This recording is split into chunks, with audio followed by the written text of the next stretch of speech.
Welcome back to the show. Let's talk about the election. Recounts, red flags, and razor thin margins. Are Canada's elections as fair as we were told, or is something off?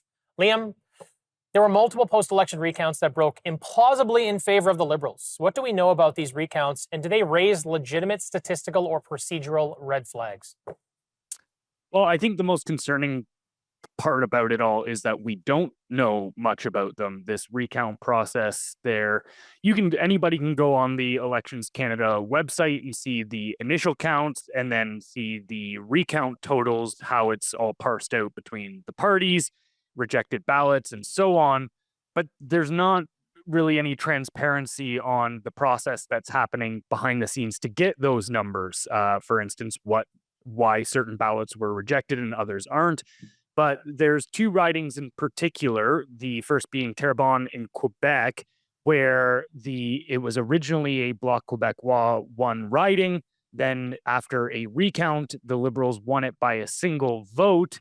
But then after that, there was a story of a woman who had done a mail-in ballot, and her ballot was returned to her after it was too late to do anything about it, because Elections Canada themselves printed the wrong address on the return envelope. And then the Elections Canada admitted, they said, yep, this is our fault. We put the wrong address on there, but we have no mechanism to count this vote. Meanwhile, that single vote would have swung the election, or at least sent it to a by-election for another one. And then the other is Halton Hills and Milton, where after a recount, 99.7% of the recounted votes ended up in the Liberal Party. And when you look at the statistical probability of that happening, it's equivalent to winning the lottery 7 times in a row. Because again, you realize, okay, in the general election, the Liberals won 48.3% of the vote. And then in the recount process, they won 99.7%.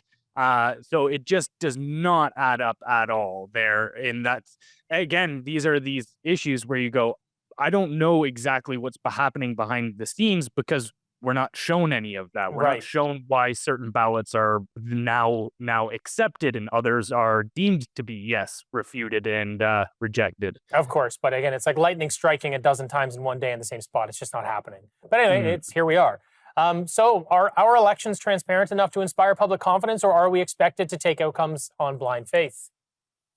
Well, I mean, it's tough to talk for the public. I think, again, as we were talking about earlier, with the media apparatus being so favorable to the ruling establishment, then yeah, the public does kind of have general confidence. If you go have the discussion we just had about the recount process and stuff to the average person, you can tell that they almost get a little, say, unsettled. They kind of think you're being a little bit too much, or conspiracy paranoid, theorist, or is conspiracy theorist, or anything of that nature. Yeah, but it's math, because guys. It's just math.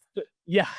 So I think the general population doesn't really think about these things all that often. And to be honest, I don't think they should have to. In a perfect world, you would want your institutions functioning well and following procedure to the point that the average person doesn't have to be concerned about these things.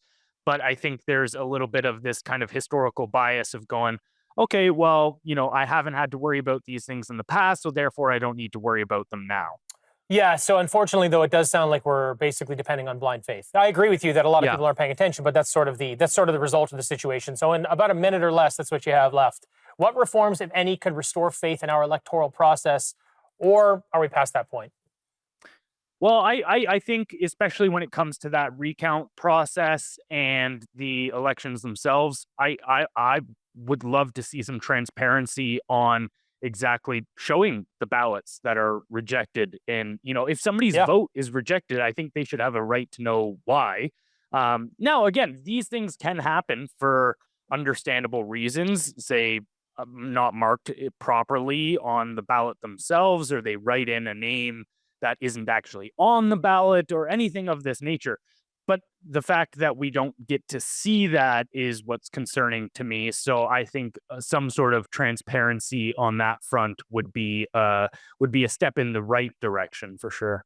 Yeah, I couldn't agree more. I mean, I think there's a long list of things we could do to improve elections, but it feels to me that regardless of the political party in power, it's to their interest to make it more difficult, and they want to sort of shroud this in some sort of secrecy. Anyway, we'll be right back.